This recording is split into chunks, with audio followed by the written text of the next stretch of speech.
Thank you very much. Well, first of all, if Keith can't say he's a cyclist, I have to say that I'm a mountaineer, and that picture over there is driving me crazy during the whole Congress. Thanks God that we are listening to very, very inspiring presentation and meeting amazing people, and thanks to WILD10 for all that. Today I'm going to speak in English, although we are in Spain, but I've realized that let's get practical. 90% of you speak in English, more than 50% your mother tongue is English. So I will make your task easier. I will speak in English, but so you do not forget that we are in Spain, I will do it with my very, very strong Spanish accent. So you do not forget where you are.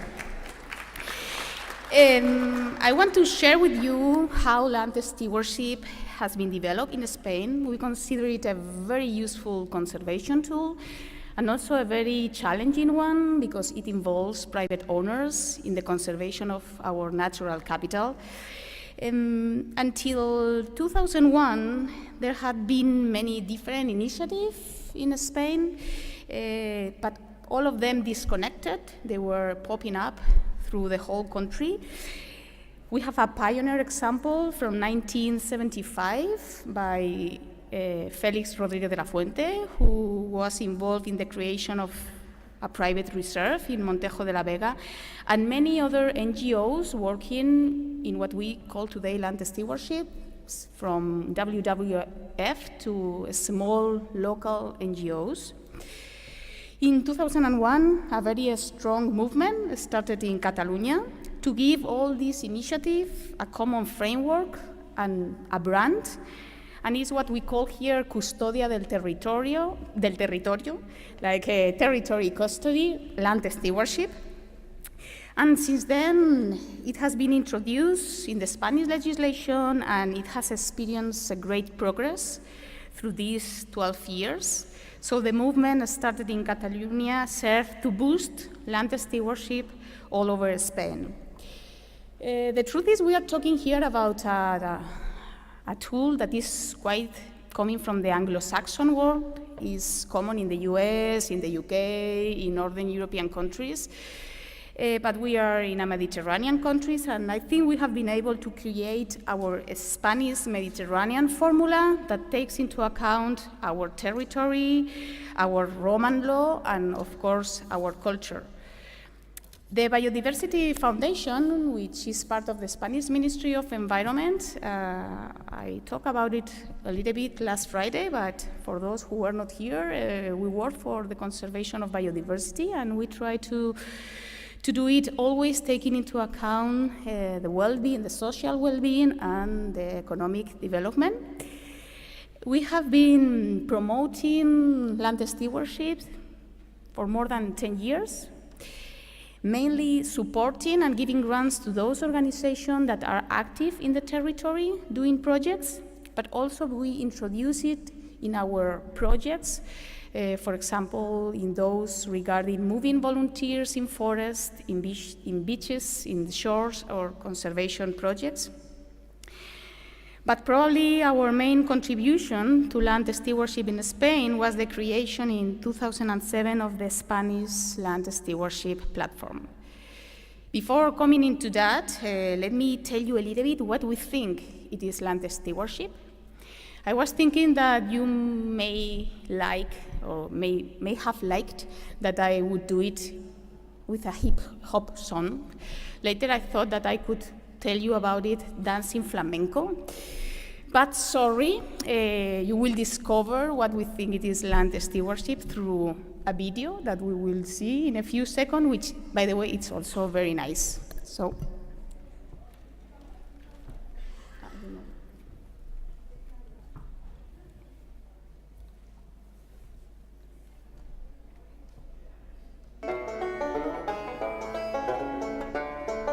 We'd like to introduce you to Juan Domínguez Castro, the son of José Domínguez Gómez, grandson of Gervasia Gómez López, and great-grandson of Ramón Gómez Jiménez. Juan Domínguez's great-grandfather was a farmer whose lands produced wheat and barley. Ramon's daughter, Gervasia, Juan Dominguez's grandmother, purchased cattle and chickens, taking her chances in the world of livestock, but without failing to tend to the crops which gave her father such great yields. Her grandson, Jose, Juan Dominguez's father, increased livestock production to earn a larger profit from his farm, without taking the consequences into too much consideration. Juan Dominguez inherited a livestock farm from his father, but it was definitely in need of a major overhaul. Without noticing, the farm's owners had failed to deal with some very important parts of their farm over time. It had become a farm which used more energy than necessary. It polluted the water in the river where Juan had gone swimming so many times as a child with his grandfather. The environment where the family used to share so many afternoons had been deteriorating for years. The cows were enduring stress.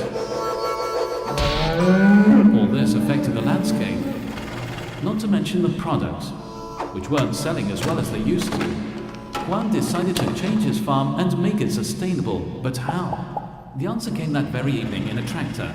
His neighbor Margarita had been having the same problem a few years back, until the town baker mentioned that her neighbor had a daughter whose friend Maria, who worked at the land stewardship organization, had really helped her out a lot. But what is this land stewardship thing all about?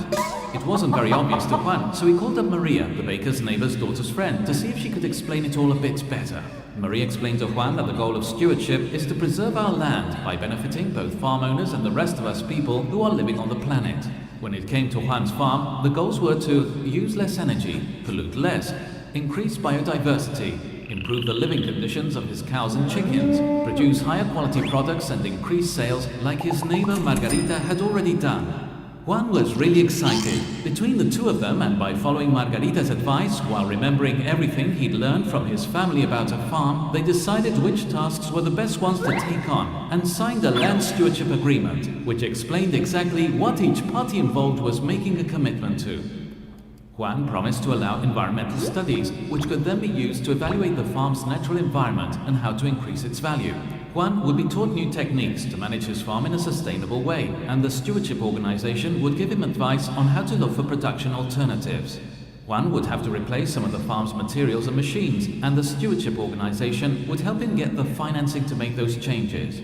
Plus, it would seek out new places for him to sell his products in the local area. After some time working together, Juan started to save energy and money. He no longer pollutes the river water, and he can take swims with his son again, like he did with his grandfather. The environment is brimming with life and is once again a place to enjoy or go out to play. The cows and chickens live in peace and feel cool in the summertime. They produce high-quality milk and eggs that are selling like crazy. And it is wonderful to just look out over the landscape. With the help of land stewardship, it has become a sustainable farm, a farm for the 21st century. Even hikers come by just to enjoy the farm, so many that Juan has decided to start setting up a business for rural tourism stays. There's no doubt about it, his great-grandfather Ramon, his grandmother Gervasia and his father Jose would be proud to see how the farm has gotten all of its charm back. One story is just one example of land stewardship, but there are as many possibilities as the mind can imagine. Wherever there may be a property, whether it is a place with plants, with animals, in the city, or even in the ocean, if there is someone out there who wants to help preserve it and make use of its resources in a sustainable way, they can rely on any of the land stewardship organizations to get their project started.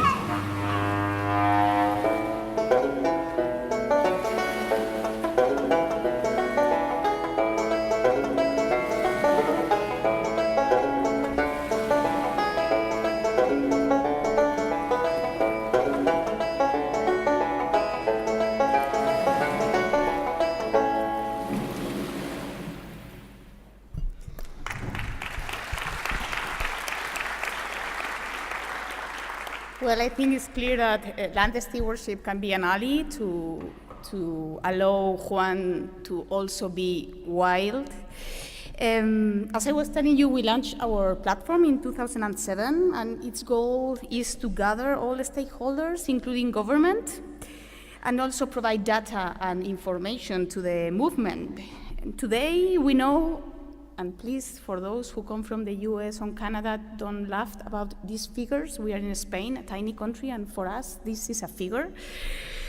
We have around 350,000 hectares protected, more than 2,020 land stewardship agreements, more than 200 organizations working on it, 7 regional networks, and also we have a forum of networks and organizations.